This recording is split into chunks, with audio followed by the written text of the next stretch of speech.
अरे देवा, ती पण मूर्खच आहे.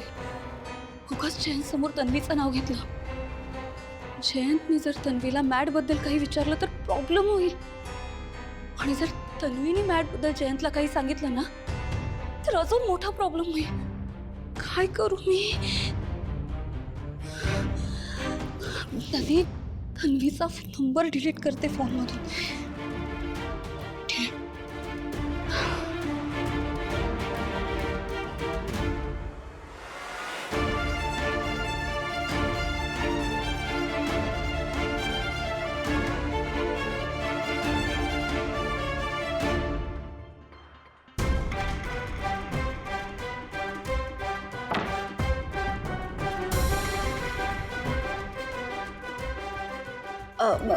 मी जरा आलेच.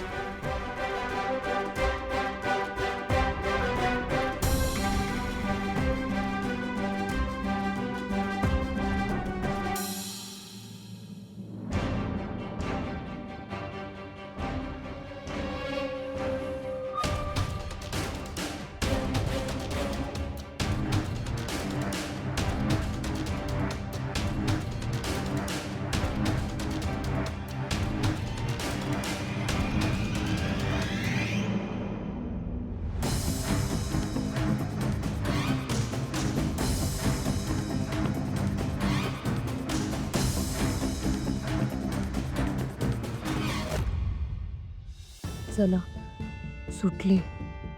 हे प्रकरण आता इथेच संपेल.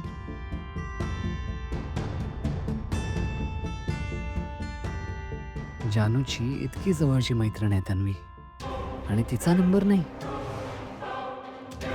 साधा एक नंबर सापडला नाही म्हणून हे प्रकरण संपणार नाहीये. मी याचा पाठपुरावा करणार.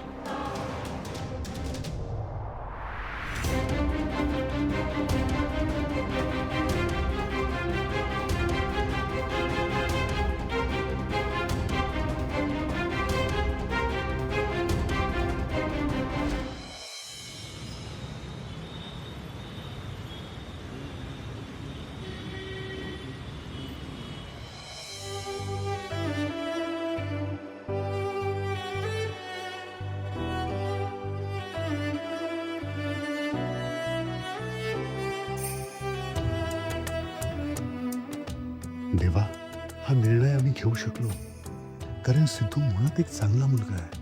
आजवरचं त्याचं वागणं बोलणं याची साक्ष आहे. तो भावनाला सुखात ठेवेल याची मला खात्री आहे. आता फक्त तुझे आशीर्वाद असू देत रे देवा.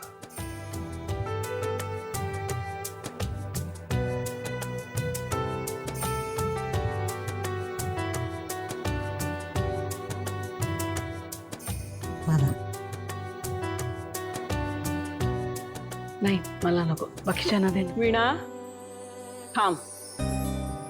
लक्ष्मी इकडे इकडे.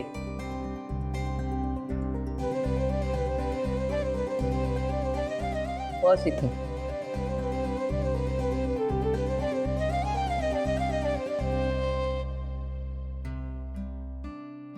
लक्ष्मी, अगं तू गोड का खात नाहीस मला ठाऊक आहे. रोज स्वतःच्या हाताने गोडाचं बनवून तुझ्या समोर ठेवत आले, पण आज तुला निक्षून सांगते, जोपर्यंत माझ्या भावनाचं लग्न होत नाही ना, तोपर्यंत गोड खाणार नाही ही आई. अगं पण आता आपल्या भावनाचं लग्न ठरले.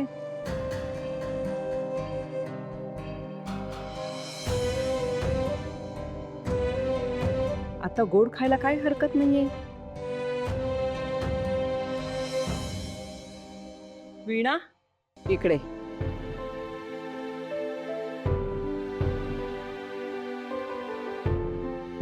दे वाटीत इकडे.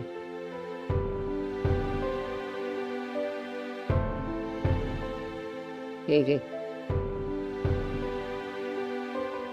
तुझं खूप खूप अभिनंदन.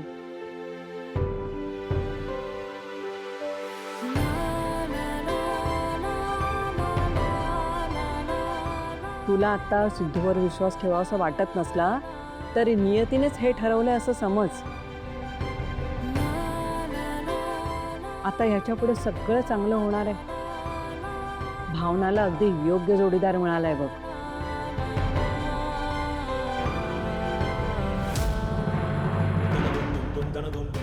मी त्याला म्हटलं, भावनाच्या नकळत त्याने मंगळसूत्र घातलंय तिच्याकडे. त्याला जर वाटत असेल की हे असं लग्न आम्ही मान्य करू तर नाही. जोपर्यंत देवा ब्राह्मणांच्या साक्षीने विधिवत तो लग्न करत नाही, हे लग्न मी मान्य करणार नाही. अगदी बरोबर आहे तुझं. अतिशय योग्य अट घातली आहेस तू बघ.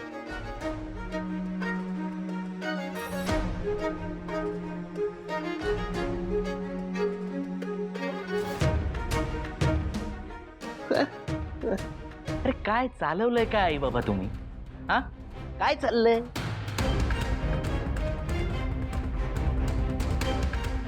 आई बाबा, अहो कालपर्यंत तुम्ही त्या सिद्धूच्या विरोधात बोलत होता ना, आणि आज अचानक काय भावनाचं त्याच्याशी लग्न लावून द्यायचं म्हणताय?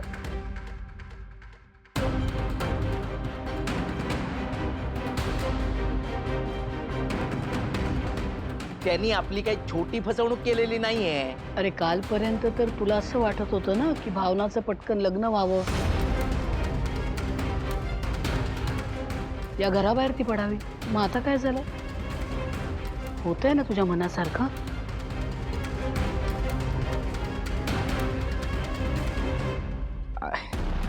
हा म्हणजे तसं चांगलंच आहे, पण मग सिद्धूशीच का लग्न करायचंय? कारण सिद्धू चांगला मुलगा आहे. भावनासाठी शोधूनही असा मुलगा सापडणार नाही. तू जरा शांत बसशील का? आपल्याला कळतं का यातलं काही? हा? हे बघा आई बाबा, मला हा तुमचा निर्णय अजिबात पटलेला नाही.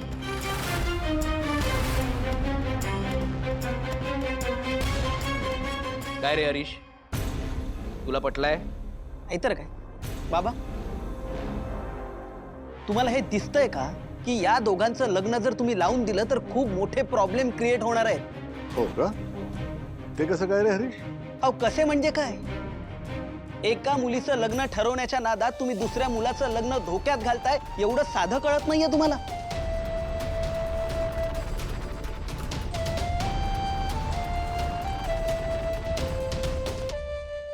अहो आज सिंचना फक्त भावनाताईमुळे या घरात नाहीये, माहेरी निघून गेलीये. माझा एकही फोन ती उचलत नाहीये. का? तर तिला हे लग्न अजिबात मान्य नाहीये म्हणून.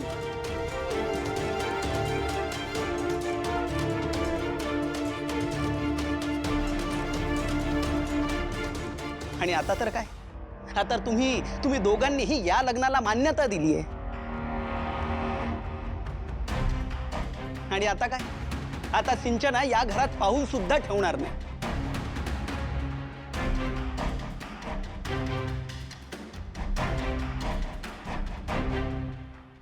याचा कधी विचार केलाय का तुम्ही? हा नाही ना? नाही कसा करणार? कारण लग्न रखडलेल्या मुलीसाठी तुम्हाला आईचा जावई मिळालाय ना, म्हणून.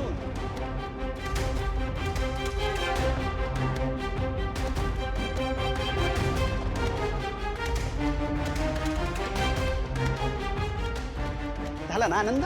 खुश झालात ना तुम्ही? काय बोलायचं? हरीश,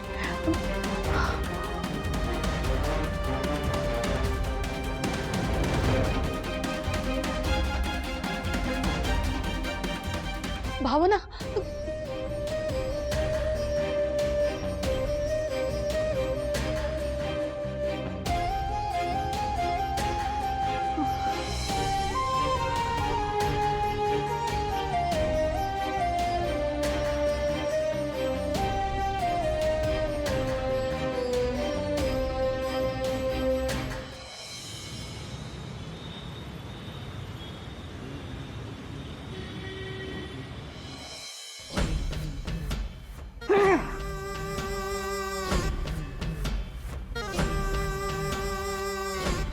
त्या नालायक सिद्धूनं लाज आणली आहे नुसती.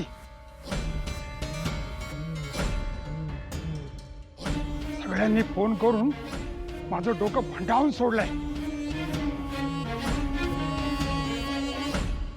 सिद्धूची वटपौर्णिमेची पूजा अख्ख्या पंचक्रोशीत गाजते. मग कौतुक करतायत त्याचं. त्या भावनासाठी आता फक्त त्यानं वडाची पूजाच केली आहे. तिच्या प्रेमात वेडा होऊन उद्या तिच्यासाठी मंदिर नाही बांधलं म्हणजे मिळवलं. नाही नाही, ते काही नाही. हे बघ, त्या अगोदर या सिद्धूला घरात आणणं खूप गरजेचं आहे. आणि हो, मी पूर्वीला सुद्धा अजूनही सिद्धूसाठी थांबायला सांगितलंय. संपत पूर्वीच या घरची सून व्हायला पाहिजे, समजलं?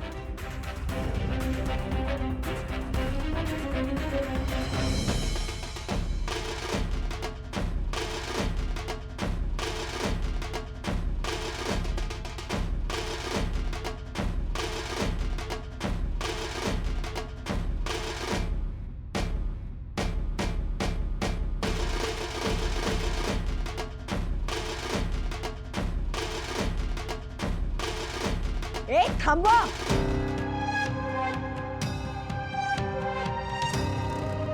अरे काय तमाशा चालवलाय तुमचा? आजी, आम्ही तुमच्यासाठी एक आनंदाची बातमी घेऊन आलोय.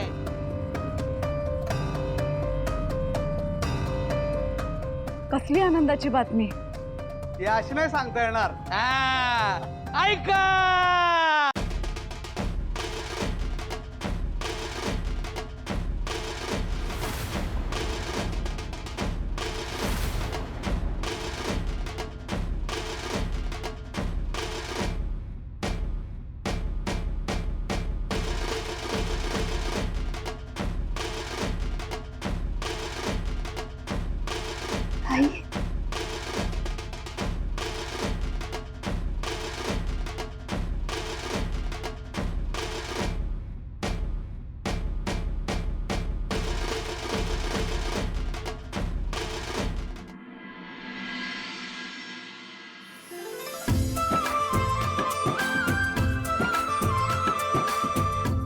चिरंजीव सिद्धिराज गाडे पाटील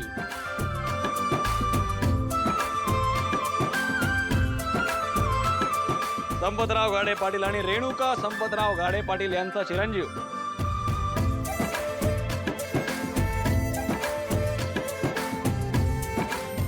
आणि भावना श्रीनिवास दळवी. श्रीनिवास दळवी आणि लक्ष्मी श्रीनिवास दळवी यांची सुकन्या.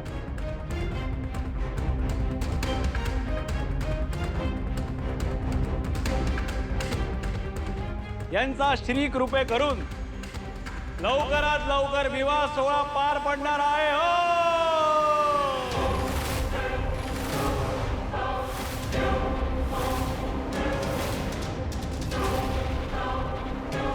शुभमंगला.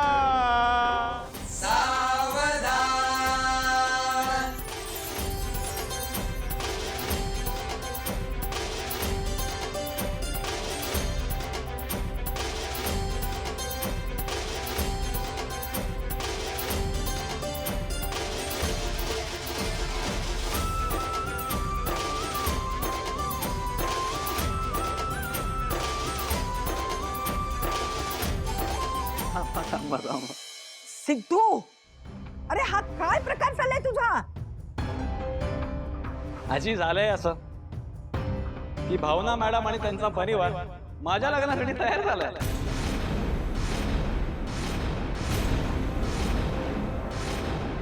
त्यामुळे आता तुम्ही पण लग्नाची तयारी सुरू करा. हे लग्न माझ्यासाठी आयुष्यातला बेस्ट काळ आणि सगळ्यात सुवर्ण दिवस असणार आहे.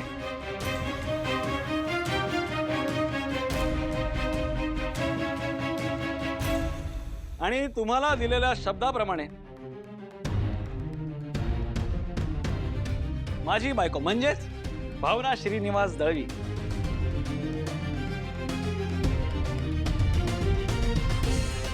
यांना या घरची सून म्हणून आणणार आहे. त्यामुळे गृहप्रवेशाची तयारी सुरू करा.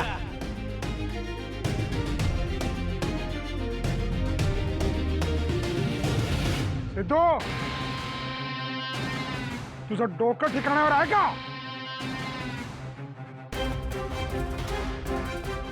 सिद्धू, अरे बस कर सगळं. पुरे झालं आता.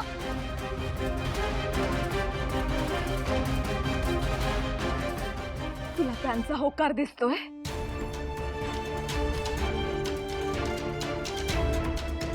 आणि आमच्या सगळ्यांच्या मताची तुझ्या लेखी काहीच किंमत नाहीये. अरे बुद्धी भ्रष्ट झाली आहे तुझी सिद्धू.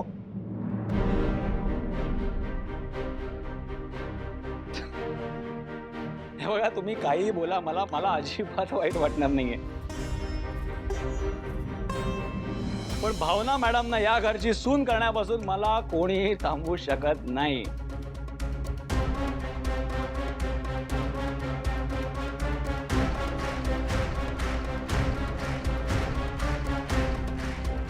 हा, आता घर कुठलं ते तुम्हीच ठरवा. खबरदार असं बोललास ना. कुठलं घर? हे घर तुझं आहे सिद्धू.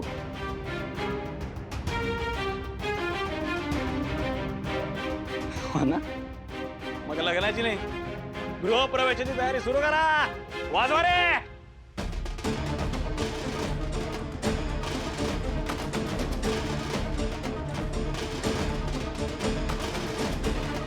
ए थांबवा. सिद्धू, तू लाख आणशील त्या अवलक्षणी भावनाला या घराच्या दारात.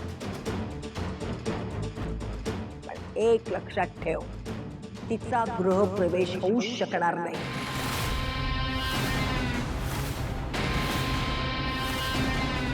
ती आज कशी पाऊल टाकते ना ते मी बघते.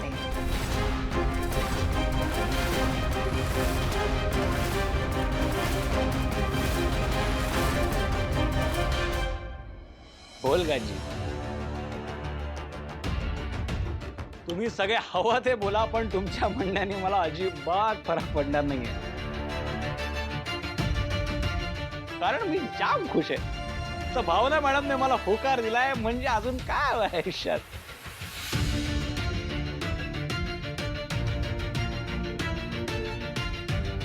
तुम्ही कितीही चिडचिड करा, त्यांना सून मानायचं की नाही तुम्ही ठरवा. पण सिद्धिराज गाडे पाटलाची बायको भावना मॅडम होणार आहे. वाजवा.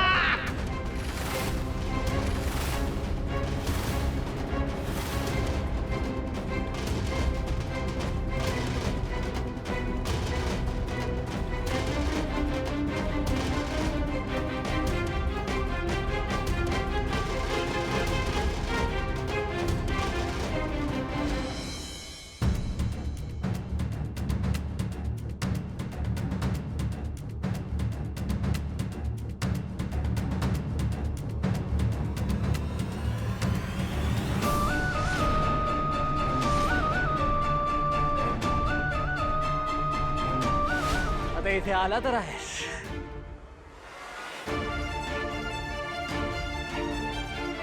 पण माझ्या परमिशन शिवाय तू इथून जाऊ शकणार नाहीस.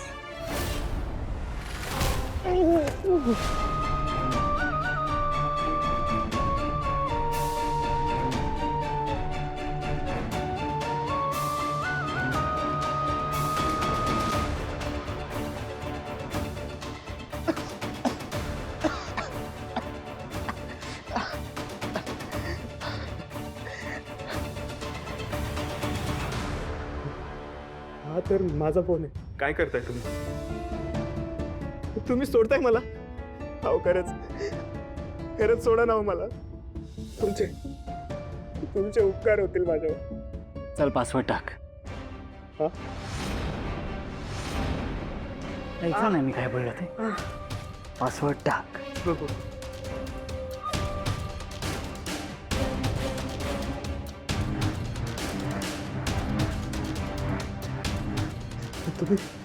तुम्ही माझ्या घरी फोन लावताय. तुला काय मी एवढा मूर्ख वाटलो का रे? तुझा गुन्हा एवढा मोठा आहे ना, शिक्षा भोगल्याशिवाय तुझी माझ्या तावडीतून सुटका होणं अशक्य आहे. नाव एन्जॉय युअर पनिशमेंट. अहो असं काय करताय? अहो प्लीज सोडा ना मला. अहो सोडा ना. अहो मी काय केलंय? सोडा ना मला. काय केलंय हो मी? अहो सोडा ना मला. अहो सोडा ना प्लीज. अहो सोडा ना.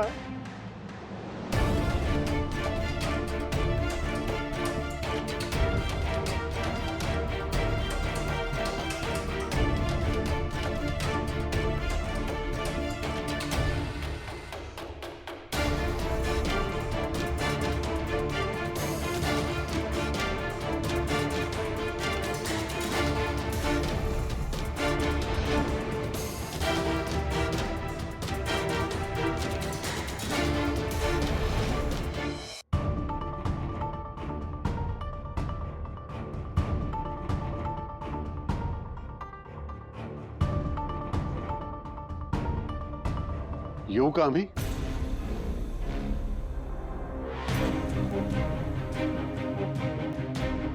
ये. काका आजी या ना.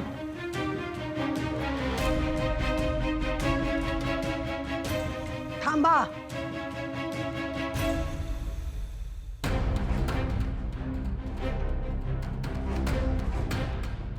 हिम्मत कशी झाली हो तुमची माझ्या घरची पायरी चढायची?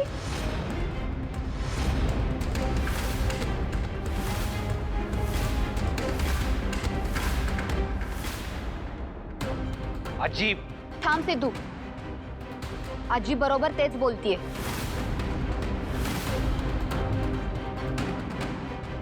दारात आलेल्या माणसांचं स्वागत करायची अशी पद्धत आहे तुमच्याकडे? स्वागत? आम्ही तुमचं स्वागत करण्याइतकी लायकी आहे का तुमची? आजी आजी तू प्लीज तोंड सांभाळून बोल जरा. सिद्धू तू गप्प व्हायस. तू एकही शब्द आता मध्ये बोलायचं नाही, समजलं? सिद्धू थांब. आजपर्यंत मी ऐकलंय की त्या खूप बोलतात. आज मलाही ऐकायचंय त्या काय आणि कसं बोलतात ते. तुमच्याशी बोलण्यात वेळ घालवायची माझी अजिबात इच्छा नाही. का आलात ते आमच्या दारात? बोला. आता कसं मुद्द्यावर आलात तुम्ही? अहो हाच प्रश्न तुम्ही आधी विचारला असतात ना तर तुमचाही वेळ वाया गेला नसता ना, आमचाही.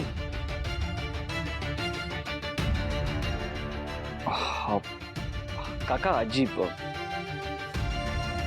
तुम्ही प्लीज बसा ना. आपण बसून आरामात बोलूया ना. या या. अरे राहू दे त्याची काही गरज नाहीये. आजी, संपतराव, मला मान्य आहे की सिद्धूनं काही गोष्टी या न सांगता केल्या. खरं तर त्यामुळे आम्हाला एक खूप मोठा धक्का बसला. पण हा विचार करा, 2 मुलांच्या आयुष्याचा प्रश्न आहे.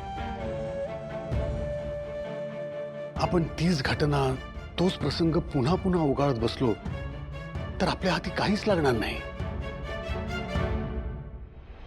म्हणूनच आम्ही असं ठरवलंय की सिद्धूला जावई म्हणून स्वीकारायचं.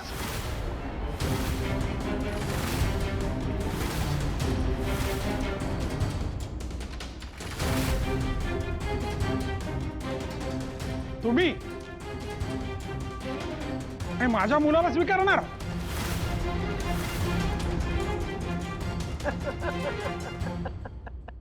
अहो आरशात तोंड बघा. हा, गाडे पाटलांच्या मुलाला स्वीकारतायत संपत हे.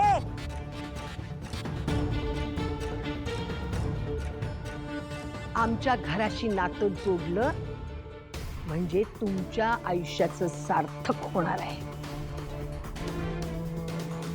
श्रीनिवास, अरे हे काय बोलतात? त्याच्यावरून आपण इथे कशासाठी आलो ते बदलत नाही. तू तुझ्या मनातलं बोल. संपतराव, हे लग्न झालं असं सिद्धूनं जरी जाहीर केलं असलं तरी आमचा विधीपूर्ण लग्नावर विश्वास आहे.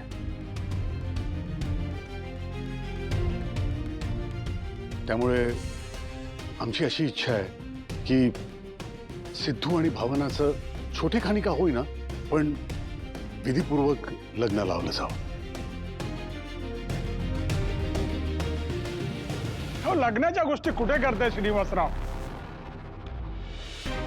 मुळात मध्ये आमच्या सिद्धूचं भावनावर असलेलं प्रेमच आम्हाला मान्य नाहीये. हो, हे लग्न शक्य नाही.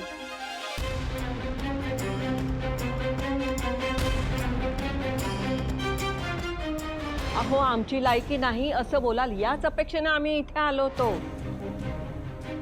तुम्ही तर त्यांच्या नात्याला भर सभेत जाहीरपणे मान्यता दिली.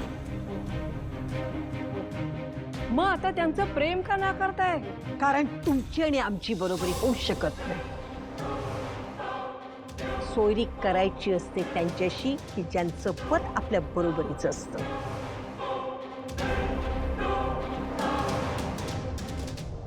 गाडे पाटील घराणंच एवढं मोठं आहे की तुमच्यासारखी माणसं आमच्याकडे आम्ही कामाला ठेवतो.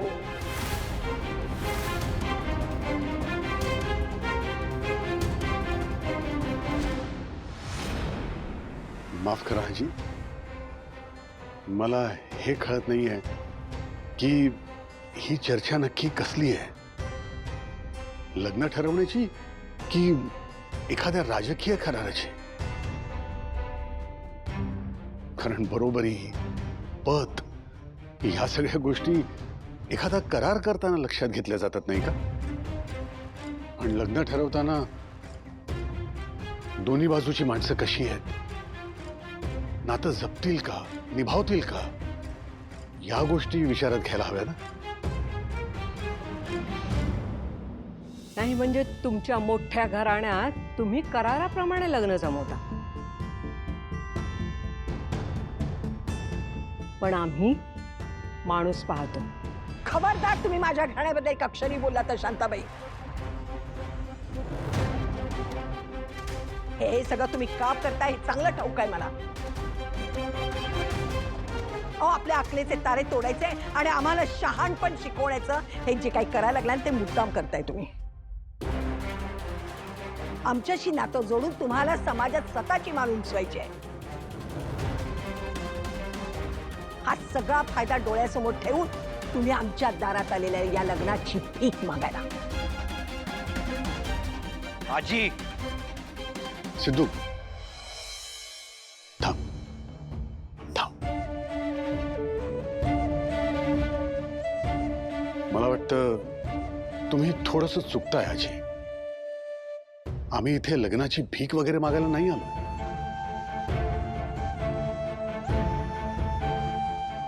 आम्ही लग्नाचा प्रस्ताव घेऊन इथे आलोय.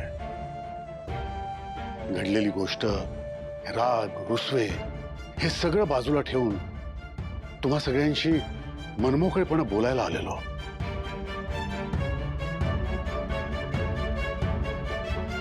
घराणं कृतीतून दिसतं, जाणवतं, झिरपतं. बडेजाव ते लोक करतात ज्यांची कृती शून्य असते.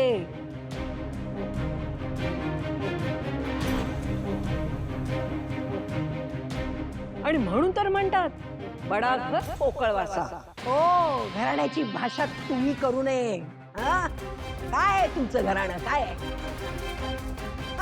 आता तेच घ्या ना, तुमची ती नात, तुमची मुलगी मंगल काय माहेरी पडून असते.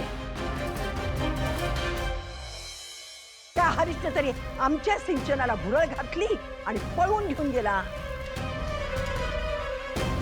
आणि तुमची ती अवलक्षणी भावना, पत्रिकेत दोष तिच्या म्हणून लग्न जमत नाही. हे असलं घराणं तुमचं. तुम्हा लोकांना तर सवयच आहे की आपल्या मुलांना मोठमोठ्या घराण्यातल्या श्रीमंत मुलांच्या मागं लावायचं. मग तुमची मुलं त्या मुलांना आपल्या प्रेमाच्या जाळ्यात अडकवतात, त्यांच्या मागं लागतात, त्यांना नादाला लावतात आणि शेवटी त्यांना लग्न करायला भाग पाडतात.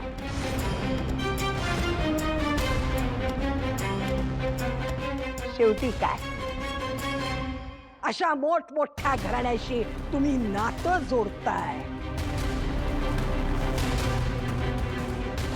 अहो, हाच तर हेतू असतो ना तुमचा. आजी तुला तरी कळतंय का तू काय बोलतेस ते? तू त्यांचा अपमान करण्याच्या नादात आपल्या घराण्याची इज्जत घालवतेस. सिद्धू, इज्जत काढण्याबद्दल तू तरी अजिबात बोलू नकोस. आणि ह्यांना जे मी बोलते ना, हीच भाषा याला कळती. तुम्ही काय करताय ना ते चांगलं कळतंय मला. स्वतःचं ठेवायचं झाकून ना दुसऱ्याचं बघायचं वाकून. आमची मंगल माहेरी राहते हे तुम्हाला दिसलं, पण सभेपासून सिंचनाने सासरचं तोंड बघितलं नाहीये हे कळलं का तुम्हाला?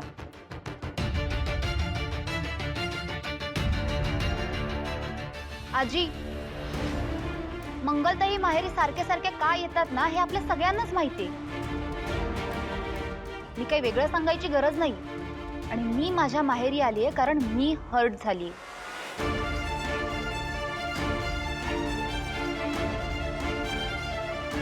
आणि माझ्या हर्ट होण्याचं कारण पण तुम्हीच आहात. हो का? मग आता सिंचना याही प्रश्नाचं उत्तर तूच दे. हरीश तुला भुरळ घालून घेऊन आला असं तुझी आजी तुला सांगते. तेव्हा तू काय भातुकली खेळणारी लहान मुलगी होतीस? हा,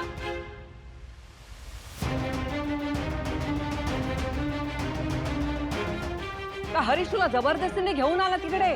तुम्ही एकमेकांवर प्रेम करणारे सुजाण तरुण तरुणी होतात ना? काय? हो, सुजाण होते, पण याचा अर्थ असा नाही की मी कधीच चुकू शकत नाही.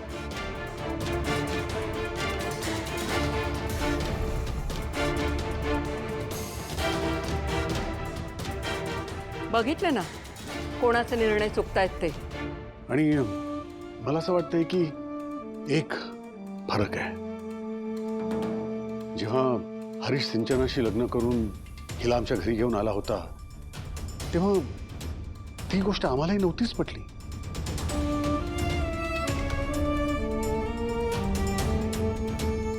आम्ही सगळे त्याच्या विरोधातच होतो, पण म्हणून आम्ही आमच्या हरीशला घराबाहेर नाही काढलं.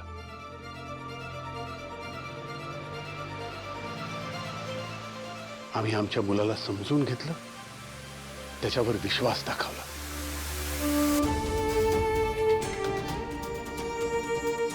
आणि सिंचना, मला वाटतं एक गोष्ट विसरली असतो. बघ, आठवतेय का तुझं लग्न झाल्यावर तू आणि हरीश जेव्हा इथे ह्याच घरात आला होतात तेव्हा तुम्हाला या घरात घेतलं नव्हतं. त्यानंतर तुम्ही दोघं आपल्या घरी आला होता आणि मला म्हणाली होतीस, बाबा आमच्या डोक्यात अगदी क्लिअर आहे, आम्हाला पूर्णपणे क्लॅरिटी आहे, आम्ही दोघं आमचा संसार अगदी छान करू.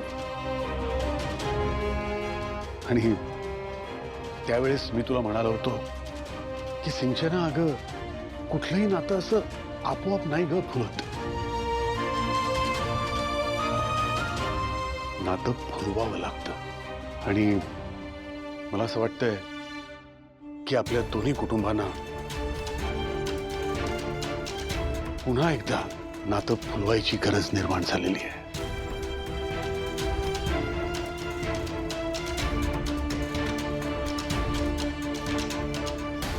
श्रीनिवास, ती सोयीस्करपणे विसरले रे. आणि कोण चूक कोण बरोबर ह्याचा हिशोब ठेवायचा असेल ना तर ऐका. सिंचना, आज एवढ्या वर्षानंतर हरीश बरोबर लग्न केल्याचा पश्चाताप होतोय ना, पण हरीशला तर होत नाहीये कधी. आणि सिद्धूने सुद्धा एक निर्णय चुकीचा घेतला आणि आता त्याच्यावर पश्चातापाची वेळ आली. मग आता कळतंय का कोणाच्या घरची मुलं चुकीचा निर्णय घेतात ते? शांताबाई,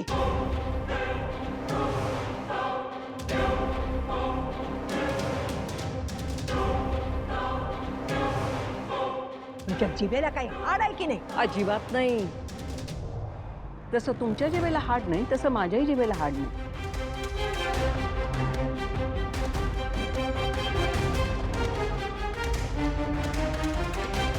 कारण शरीरातल्या अवयवांना श्रीमंत गरीब हा भेदभाव नसतोच. फरक असतो तो फक्त विचारात आणि कृतीत. तुम्ही तुमच्या मुलांच्या चुका पाठीशी घालताय, त्यांना पदरात घेताय, ते आम्ही करत नाही.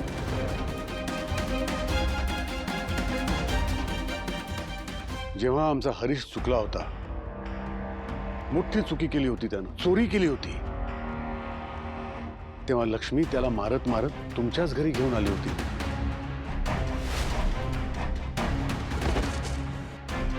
नाक घास आणि माफी माग तिची.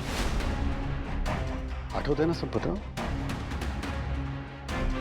हरीशला सिंचनाची माफी मागायला लावली होती लक्ष्मीनं. आज सिद्धूने एवढी मोठी चूक करून त्याच्याकडे कानाडोळा करताय आणि भावनावर ताशेरे ओढताय. बस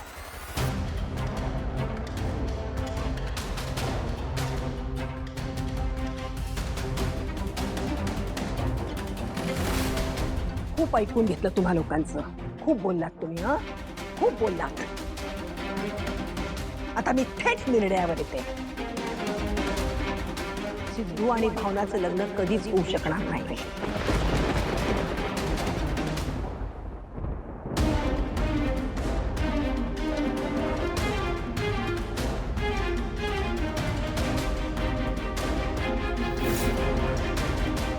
देवाने जरी खाली येऊन मला सांगितलं या दोघांचं लग्न लावून द्या,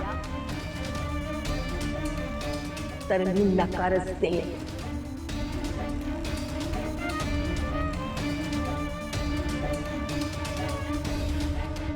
मी भावनाला गाडे पाटील घराण्याची सून कधीच होऊ देणार नाही. समजलं?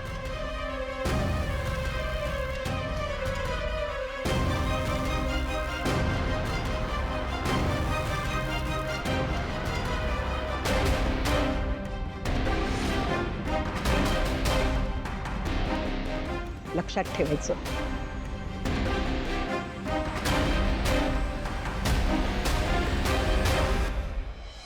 हे बघा, मुलांच्या इच्छेकरता काही गोष्टी बाजूला ठेवाव्या लागतात.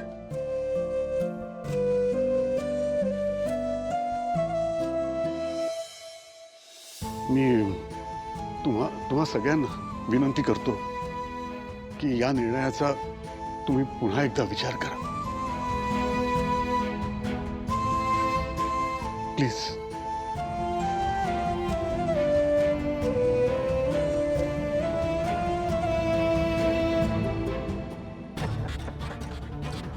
राजासारखा जगलाय माझा सिद्धू. राजासारखं आयुष्य आहे त्याचं. आमचा सगळ्यांचा जीव आहे त्याच्यावर.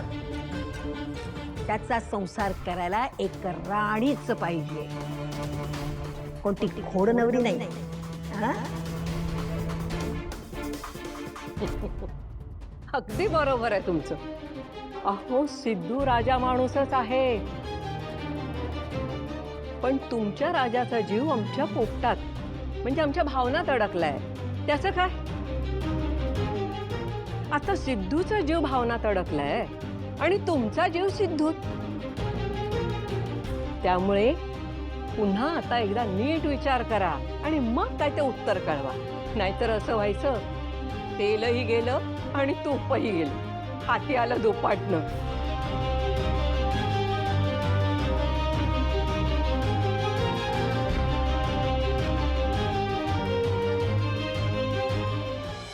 सिद्धू, खरं तर आम्ही इथं नातं सोडायला आलो होतो, पण मला वाटतं त्या तिथे कोणालाच रस दिसत नाहीये, तेव्हा आम्ही निघतो. बरं आहे संपतराव, चले.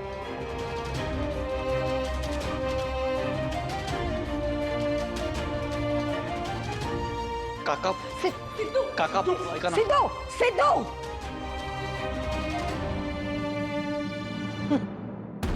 त्या थेडीनं तुमच्या सगळ्यांच्या समोर माझ्या तोंडात शेण घातलं आणि तुम्ही सगळे काही बोलला नाही, बघत बसलात. आजी अगं,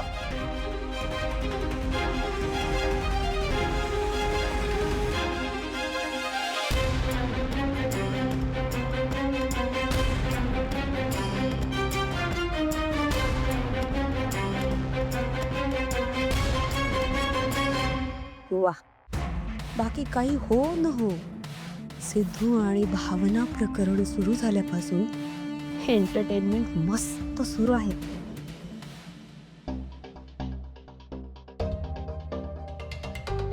आजी काका काका मी सगळ्यांच्या वतीने तुमची खरंच माफी मागतो. मला तर खरं माफी मागण्याची पण लाज वाटते. माझे घरचे सतत तुमचा अपमान करतात. मी नेहमी बोलतो त्यांना हो, पण त्यांच्या वागण्यात काही बदलच होत नाही. तर मी तरी पण मी त्यांच्या वतीने पुन्हा एकदा तुमची माफी मागतो. राहू दे रे सिद्धू, या गोष्टीचा एवढा विचार नको करूस तू. आणि हे बघ, आता लग्न करायचं हे ठरलंय की नाही आपलं, म्हणजे अशा लहान मोठ्या अडचणी, लहान मोठी विघ्न येणारच. डगमगून जायचं नाही, त्यांच्याकडे लक्ष द्यायचं नाही.